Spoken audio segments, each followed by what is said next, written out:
coming up against big guys like that's pretty exciting for me. Yeah, right. That's crazy. Not many people think like that. You know? Yeah. I can't really remember being intimidated. Yeah. Because if you're intimidated, it's probably not a good sign that you're playing footy. Because you don't want to be sheltered away. Yeah. Because I think there is an element of doubt. You put that a little bit of element of doubt into your mind, then that opens up for bad things to happen, like bad things like you might. For sure.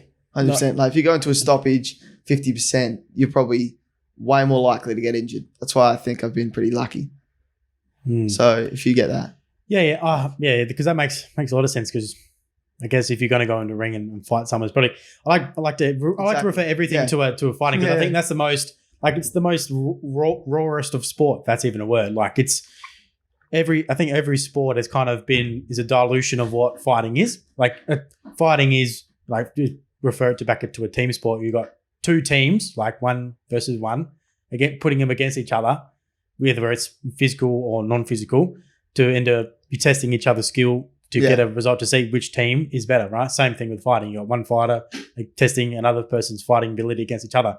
But the only thing that's different is that it's violent.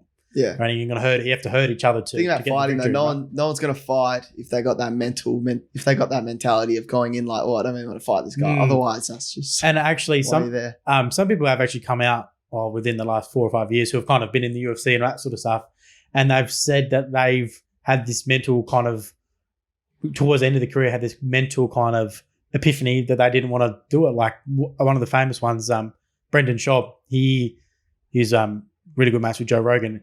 His last fight he ever had, he got knocked out viciously by his opponent, and the next 2 days later they went on a podcast with Rogan and one of his other mates, and just Joe Rogan was like, you don't even want to look like you didn't want to be there, all this sort of stuff, kind of gave him like hard truths and all this and all of that, and then that would have been a couple of years back, and then he does his own podcasting now, and then he was talking about other fighters who are at the end of their career, and he was saying that for me, when I was in those last couple of fights, I didn't want to be there. Like it was more about me talking myself up. He was in training camp and it was really hard, like struggling through training camp. He goes, I'll be right because by fight day, I'll be pumped up and ready to fight. And then, he was doing all the media the week leading into the fight. Like he just feels lethargic and tired. And then come fight night, he's sitting in his change room and just like, I don't want to do it. Don't want to do it. Like, and he was thinking about ways of trying to get out of fighting. Like and he goes, dude, you're about to fight 10 minutes into a cage. Like a cage is going to get locked in and I'm going to be one-on-one with this other guy. And he just couldn't, he just had this whole thing. But so was he losing those fights by the end of his career? Yeah. Well, he was he was a contender. Like he never really made it to the top, but he was in that middle road. And he always said because he never wasn't really vicious. It wasn't really a hard kind of fight. A bit too nice, but kind of, and then going back to what we were saying, it's that you're going in with that mentality of I'm not going to lose, or I've got that 50-50, like I'm kind of going in hesitant a little bit. That's what's going to let you down in most of those contests, which is all similar. Yeah. Yeah, it is. Which is interesting, which is why I always bring it back to fighting because it's the rawest of combat. Yeah, it is. Interesting.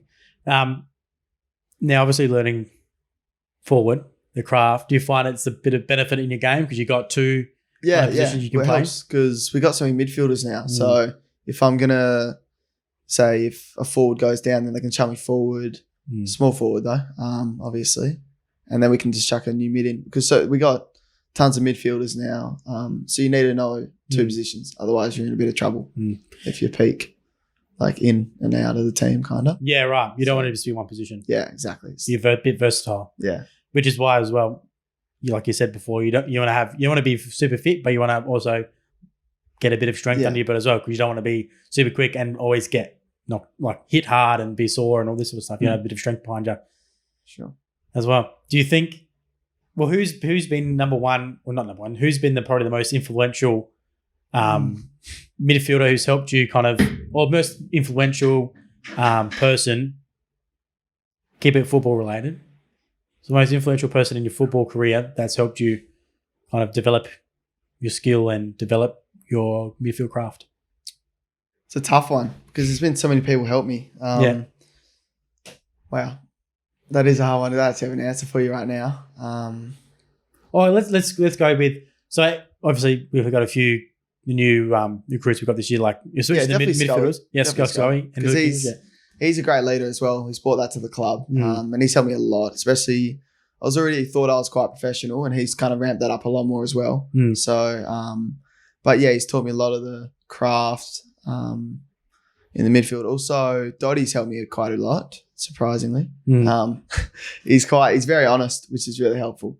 So if you do something bad, he'll say it straight to your face, and then you get it a bit. But yeah. Do you when you get hard feedback like that, whether it be from Dottie or Bill or any other midfield coach, how do you kind of perceive? Do you kind of take it on board and kind of take it on the chin and be like, yeah, fair enough, and try to work on it, or is it a bit hard because the other person in your like emotional side of your brain is like, no, I was doing that right or anything like that? Do you struggle? Nah, I try to be really easy to coach. Yeah. Okay.